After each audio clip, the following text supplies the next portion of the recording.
कहा गया है सुना गया है कोई न बोले, कहा गया है सुना गया है कोई न बोले, ज़बां दराजों को मशवरा है कोई न बोले, अजीब लुकनत पसंद हाकिम से वास्ता है, अजीब लुकनत पसंद हाकिम से वास्ता है, जो चाहता है जो सोचता है कोई न बोले।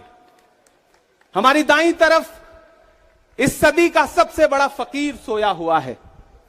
मैं उनकी समाधि से बिल्कुल करीब खड़ा होकर के संकल्प सत्याग्रह में मेरी आंखों के सामने तपती दोपहरी में बड़ी तादाद में मौजूद कांग्रेस पार्टी के सिपाहियों को सलाम करता हूं। नवरात्रि चल रही है, रमजान चल रहा है, मैं रोजे की हालत में हूं। आप तमाम साथी ऐसे होंगे जिन्होंने नवरात्रि के व्रत रखे होंगे और इस पवित्र सप्ताह के बीच में हम खड़े हैं एक हाकिम की सनक के से उपजे हुए एक फैसले के खिलाफ। दोस्तों, भारत के लोकतंत्र के लिए एक मुश्किल लम्हा है ये।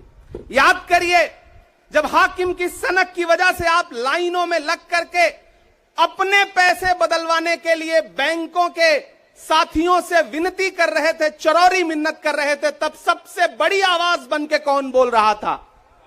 राहुल गांधी। नतीजा क्या निकला? उनकी एसपीजी सुरक्षा वापस ले ली गई। याद करिए, जब गब्बर सिंह टैक्स लगा करके छोटे व्यापारियों को बर्बाद करने का सपना पाला था इस सरकार ने, तो सबसे मजबूत आवाज बन के कौन बोल रहा था? राहुल गांधी। नतीजा क्या निकला?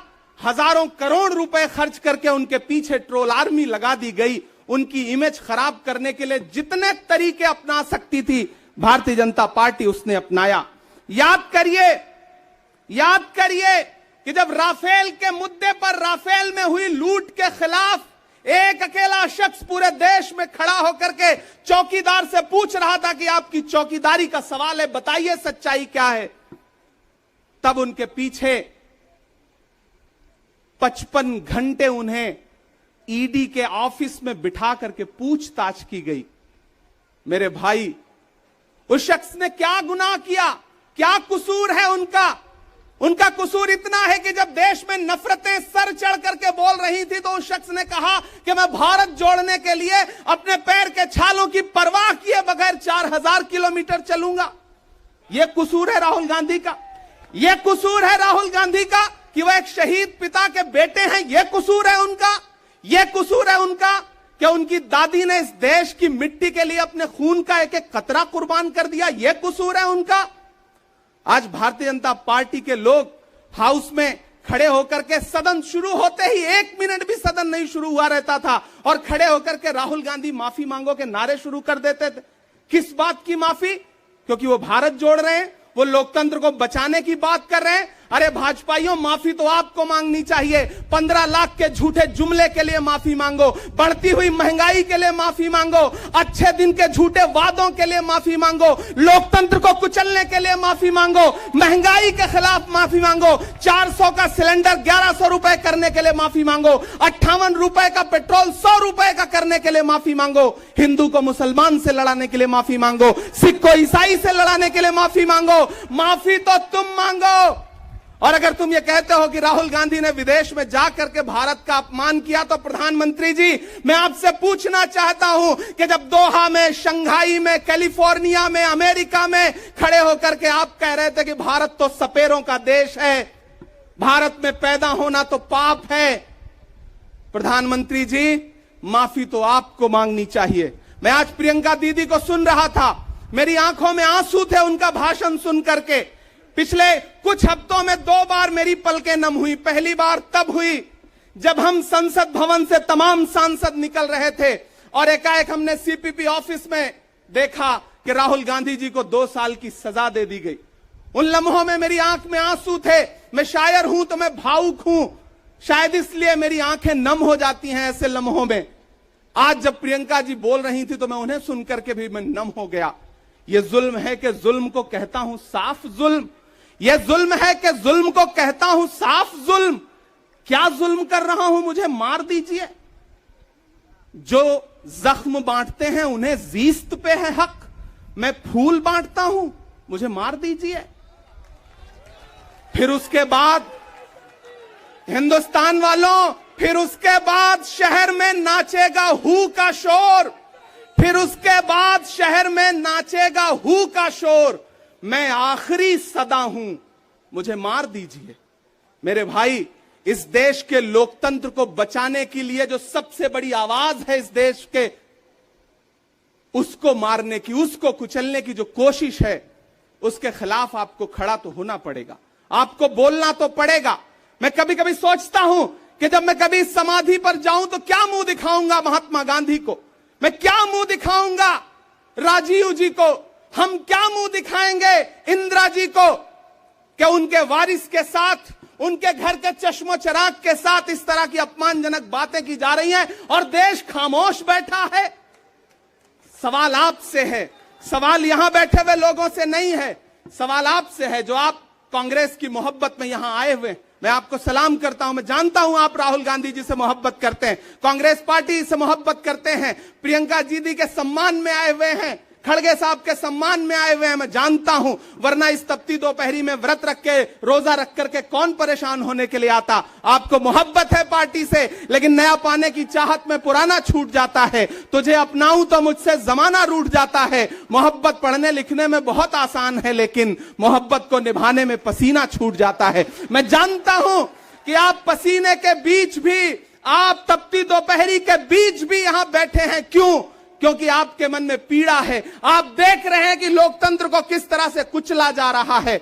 मेरे भाई, ये एक मुश्किल वक्त है। मैं इस मंच पर खड़ा होकर के, गांधी समाधि के इस मंच पर खड़ा होकर के पूरे देश का आह्वान करता हूं कि अब समय राहुल गांधी के सत्याग्रह का नहीं है। अब राहुल गांधी जी से आगे बढ़ करके देश के एक एक व्यक्ति के ऊपर बात आ गई है। एक ऐसी आवाज जो आपके लिए संसद में बोल रही थी, कसूर क्या था? उन्होंने प्रधानमंत्री जी के भ्रष्टाचारी मित्रों के खिलाफ आवाज उठाई। उन्होंने पूछा कि 20,000 करोड़ रुपया कहां से आया अडानी की कंपनियों में। उन्होंने पूछा कि नीरव मोदी ने, ललित मोदी ने, मेहुल चौकसी ने जो इस देश को लूटा है, उसका जवाब प्रधानमंत्री जी को देना पड़ेगा। अगर प्रधानमंत्री जी इतना कहने से आप राहुल गांधी जी की सदस्यता ले लेंगे तो हम तमाम सांसद तैयार हैं, ले लीजिए हमारी सदस्यता, लेकिन हम रुकने वाले नहीं हैं, हम झुकने वाले नहीं हैं, हम मुसलसल बोलते रहेंगे। मैं हिंदुस्तान के लोगों से कहना चाहता हूं कि हमने सहराओं में हासिल किया आसानी से, तुम समंदर में भी रहकर न मिले पानी से। ये सियासत के दिए सबके हवाले न करो, मुल्क बिक जाता है एक शख्स की नादानी से। इस शख्स की नादानी से देश बिक रहा है, लोकतंत्र मटिया मेट हो रहा है, संविधान को कुचला जा रहा है। और वो आखिरी सदा जो 7 फरवरी को गूंजी थी पार्लियामेंट में, उसको भी खामोश करने के लिए उसे संसद से निकाल दिया गया है। मैं देश से कहना चाहता हूं कि उन्होंने राहुल गांधी जी को संसद से निकाल दिया है। देश सुने इस बात को कि नरेंद्र मोदी जी और उनकी सरकार ने साम दाम दंड भेद इस्तेमाल करके राहुल गांधी को संसद से निकाल दिया है। अब देश के ऊपर फैसला है, उन्होंने संसद से निकाला है। देश के लोगों, राहुल गांधी को अपने दिल में रखो, अपने दिल में बिठाओ, निकलो पूरे देश में, करो सत्याग्रह। देखते हैं इस हुकूमत की तानाशाही में कितनी ताकत है। अगर कांग्रेस का एक एक कार्यकर्ता जो अपने घरों पर कहीं बैठा हुआ है, मैं उससे भी आह्वान कर रहा हूं कि राहुल गांधी से बढ़कर के ये मसला इस देश के लोकतंत्र तक आ गया है, इसे बचाइए। और राहुल जी शायद अपने घर पर होंगे, यहां हम हजारों की तादाद में उनको समर्थन देने के लिए जुटे हैं। मैं तो बस इतना कह रहा हूं कि मेरे भाई, आपको एक बात समझनी है, और वो ये है कि इस मुश्किल वक्त में हमें राहुल जी से ये कहना है कि लहू में भीगे तमाम मौसम गवाही देंगे कि तुम खड़े थे। एक आखिरी नज्म सुना करके मैं आपसे विदा लूंगा कि लहू में भीगे तमाम मौसम गवाही देंगे कि तुम खड़े थे। शहर का सूरज गवाही देगा कि जब अंधेरों की कोख से निकलने वाले ये सोचते थे कि कोई जुगनू बचा नहीं है, तो तुम खड़े थे, तुम खड़े थे। तुम्हारी आंखों के ताकचों में जलती मशालों ने नई मनाजिल हमें दिखाई।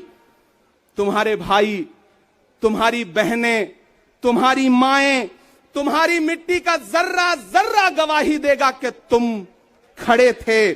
हमारी धरती के जिस्म से जब हवस के मारे ये सोचते थे कि सियाह जोंकों की तरह चिमटे तो तुम खड़े थे। तुम्हारी हिम्मत, तुम्हारी अजमत और इस्तकामत तो वो हिमालय है कि जिसकी चोटी तलक पहुंचना न पहले बस में रहा किसी के, न आने वाले दिनों में होगा।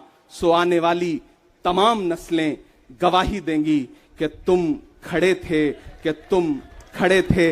हम तमाम लोग, मैंने कहा ना, बहुत सारे लोग यहां व्रत रख करके आए हुए हैं, मैं रोजे से हूं।